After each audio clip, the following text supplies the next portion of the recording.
Okay, so I'm just gonna make this video because I feel like maybe I'm one of the only people who can make the video.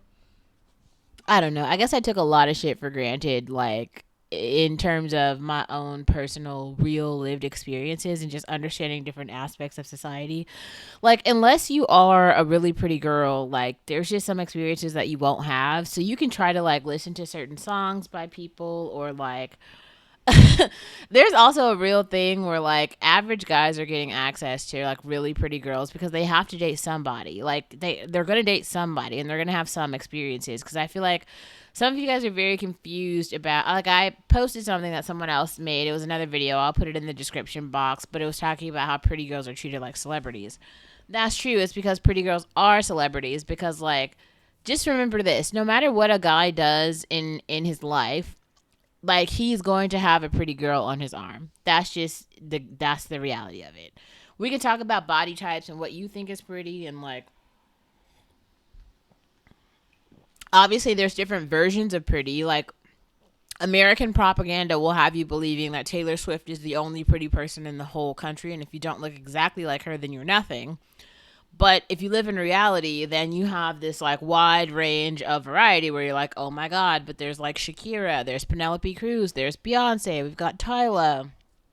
We've got a million YouTubers who are pretty. Like, oh my God, there's so many pretty girls. There's a lot of pretty girls, but all of them have their own particular story that probably doesn't have anything to do with you. Their story is like their very particular story, right? So like you have to think about like wherever I don't know. The point being is yes, pretty girls are going to be treated like celebrities in life just because the rich guys who have shit are going to give them access to the shit just by being in proximity with them. That's like how it goes. That's not for you. Um Sorry, that's like an onion on the bottom of the glass, but we won't talk about that. I just cooked some butter chicken. Anyway. Yeah. So, why is it that what is her name? Madison Brown is talking about how people who listen to the Sprinkle Lady are sex workers, or she's trying to insinuate that the Sprinkle Woman and the advice that she's giving is for sex workers. When I hear that, that's what becomes like actually so funny in terms of like it is. Some people are just so naive. They're really young, so like they haven't like lived in society enough, which is what like go even if you are here, then you probably watch like Manifestille, right? Or the spoiled girly support group. There's her, and then there's girl and me, or like a Kelly Stamps, and then there's girls like Kiana Naomi, Zoe Foster, and then this girl, Madison Brown.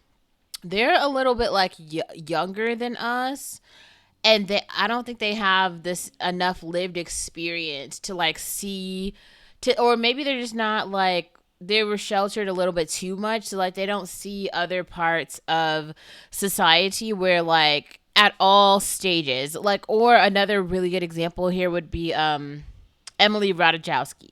Go listen to the Emily Ratajkowski podcast and like really hear what she's talking about. Cause like there was one clip that she inserted where Emily's talking about how some of her friends have married for money and they hate it, and then you might be wondering like why would they hate it if you're a girl, right? Because the things that see here's the thing, Sprinkle Woman is putting certain things in layman's terms, which is kind of stuff that like I guess it depends on your level of access and like your level of pretty. Like if you're from a family where like everybody marries for money, like that's the type of family that I come from. Um, well, at least the pretty girls marry for money, right? And you kind of know what that looks like. There's certain things that the sprinkle woman is saying that's not new. It's not unattainable. It's not like unfamiliar. So it's just like you have standards, right? And then there's like classic American girls also have these standards just because it's like you can't have like less than like what your father could provide. That wouldn't even make sense. And then the other thing that's really strange in the black community, there's just so much fatherlessness that like the base level for certain shit is like real low, but it's only like that because like people just don't have examples of like other things and it's weird. It's weird. Anyway, yeah. Anyway, so why is she saying that? Like, why is she comparing the sprinkle sprinkle lifestyle to prostitution? Well, it's because like there are some women who are actually getting the sprinkle sprinkle lifestyle through literal prostitution, but it's not even really that. It's more like men are just paying them for sex.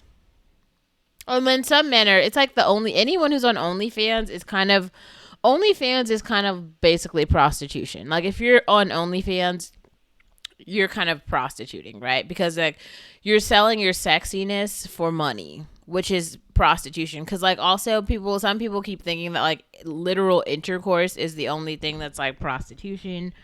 And there are many men who go to brothels and they don't get any like sex. They just literally spend time around women.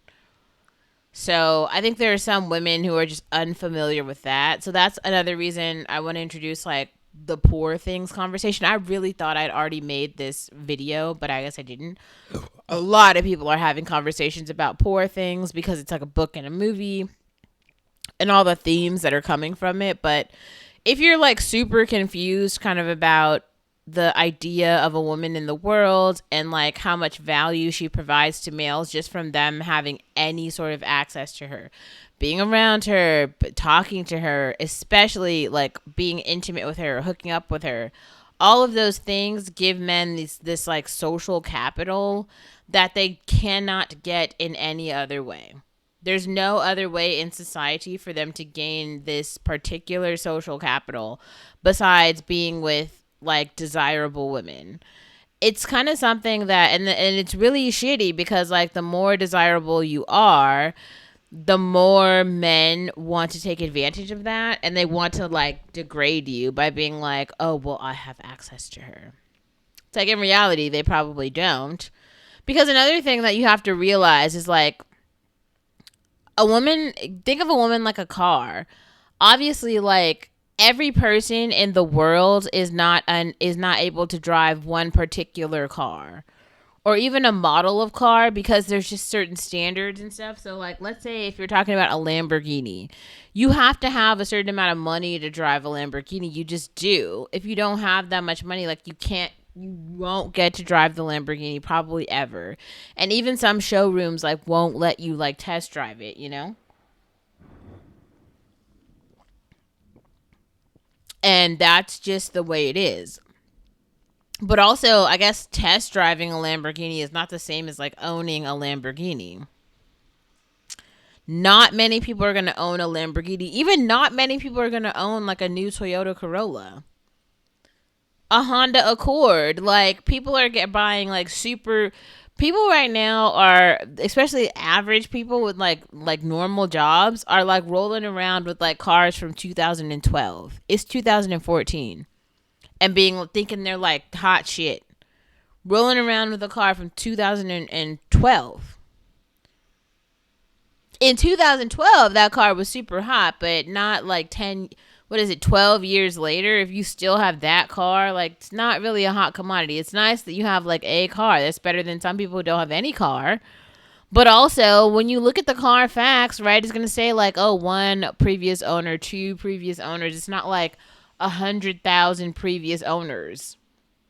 Which is what like you'll hear men out here telling all kind of stories as though like these women have been with hundreds of thousands of men. That's not even possible. Like there's only so many like hours in a day. There's you can't, like, people actually have other responsibilities, especially women. Like, so I don't know. I think y'all are thinking about sex work in strange ways also. And the sprinkle type of lifestyle and the manufestille sort of spoiled girly support group lifestyle, it's simply establishing baselines for normal guys in society because they are so spoiled that they are like all fuck boys, and not even in a joking way. And like there has to be victims to their fuckboyness. It's going to be like naive girls, you know, like I once was, and like you probably once were, who just think like, oh, all these guys are nice, because like you're not like a sex worker, you're not on the OnlyFans or something, so it's like No, like, but these guys don't care. They think that like all pretty women are OnlyFans whores. They think every girl is like a slut, like every single one. They'll go to a girl in church and sit next to her and be like, "You whore." Be like, I don't even. You came to church to call a woman a whore? Yes, he did. He definitely did. That's where we are in society. Like, these men don't know anything. You could literally be like at home every single day, not doing anything. They think you are a devil from hell who has come to ruin their life because they hate women. That's the reality, right? That's the reality.